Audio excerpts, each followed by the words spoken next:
মূল্যস্ফীতি ও নিত্যপণ্যের বাজারে ঊর্ধ্বগতির চাপে থাকা সাধারণ মানুষের মুখে হাসি ফোটাতে এবার বড় ধরনের উদ্যোগ নেওয়া হয়েছে। করের হার বাড়িয়ে সাধারণ মানুষের ওপর বাড়তি বোঝা চাপানোর বদলে করের আওতা বা পরিধি বাড়ানোর সিদ্ধান্ত এসেছে। জনগণকে কোনো ধরনের আর্থিক চাপে না ফেলে বরং তাদের নিত্যদিনের জীবনযাত্রায় বড় ধরনের স্বস্তি এনে দেওয়াই এই পরিকল্পনার মূল লক্ষ্য। সাধারণ মানুষের দৈনন্দিন জীবনযাত্রার খরচ ও ব্যয়ের বোঝা কমাতে বিভিন্ন জরুরি পণ্যে ব্যাপক কর ছাড় দেওয়ার সিদ্ধান্ত নিয়েছে জাতীয় রাজস্ব বোর্ড। এর ফলে বাজারে বিভিন্ন পণ্যের দাম কমবে এবং সাধারণ ক্রেতারা বড় ধরনের আর্থিক স্বস্তি পাবেন। বাজারে আগুন লেগে থাকার নিত্য প্রয়োজনীয় খাদ্যদ্রব্য থেকে শুরু করে চিকিৎসা সরঞ্জাম, প্রযুক্তি পণ্য এবং দেশীয় শিল্পের বিকাশে এই বিশেষ কর ছাড় ও শুল্ক সুবিধা দেওয়া হচ্ছে।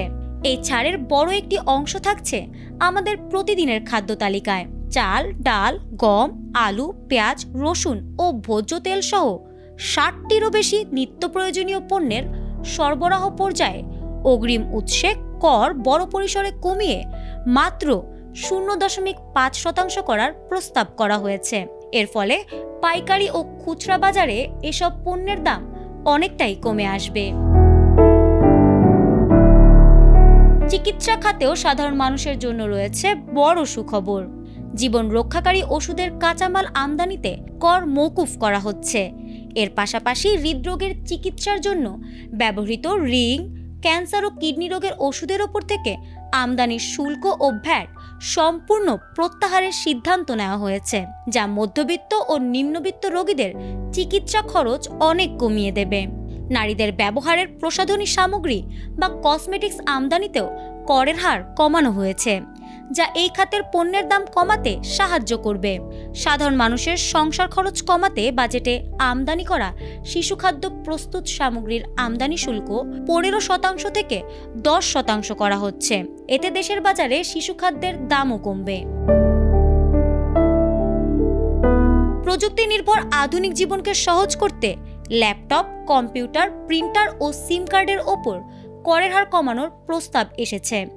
সেই সাথে স্থানীয়ভাবে মোবাইল ফোন উৎপাদনে প্রয়োজনীয় ২২টি উপকরণের অগ্রিম আয়কর ৫% থেকে কমিয়ে ১% করা হচ্ছে। এতে দেশে তৈরি মোবাইলের দামও কমতে পারে। এছাড়া ফ্রিল্যান্সার ও নতুন তথ্য প্রযুক্তি ভিত্তিক স্টার্টআপগুলোর জন্য রাখা হচ্ছে কর ছাড়ের বিশেষ সুবিধা। দেশীয় শিল্প সুরক্ষায় ইলেকট্রনিক্স খাতকে সবচেয়ে বেশি অগ্রাধিকার দিয়ে কর ও শুল্ক কমানো হচ্ছে। বৈশ্বিক বাজারের সঙ্গে সমন্বয় করতে স্বর্ণ আমদানির কর কমিয়ে ০.৫% করা হচ্ছে। পরিবেশ সুরক্ষায় ইলেকট্রনিক ও পরিবেশ বান্ধব যানবাহনের কাঁচামাল আমদানিতে বিদ্যমান শুল্ক সুবিধা ২০৩১ সাল পর্যন্ত বহাল রাখার সিদ্ধান্ত নেওয়া হয়েছে। সরকারের এই ব্যাপক কর ছাড়ের সিদ্ধান্তের ফলে বাজার পরিস্থিতি দ্রুত স্বাভাবিক ও স্থিতিশীল হবে বলেই আশা করা হচ্ছে। ফারহানা হক, এটিএন বাংলা।